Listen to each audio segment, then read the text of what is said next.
NEET aspirants. Let's solve a question from AIPMT 2015 question paper. A parallel plate air capacitor has a capacity C. Distance of separation between the plate is D and the potential difference is V between the plates.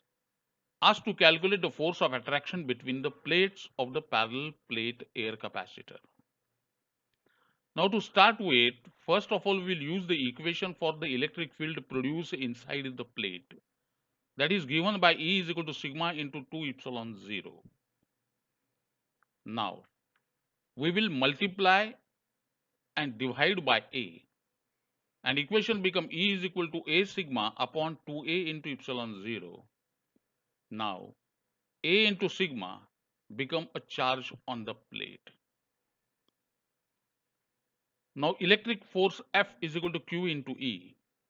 Substituting the value of E into the equation of force, we get equation as F is equal to Q into Q upon 2A epsilon 0, which can further be wrote as F is equal to Q square upon 2A epsilon 0.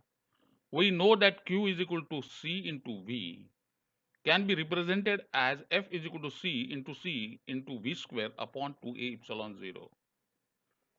Substituting the formula for the C, we get F is equal to C into V square upon 2A epsilon 0 into sigma 0A upon D. On simplifying further, we get F is equal to C into V square upon 2D.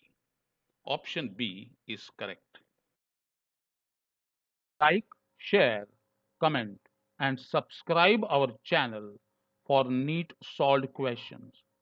See you in next video. Stay tuned and stay focused.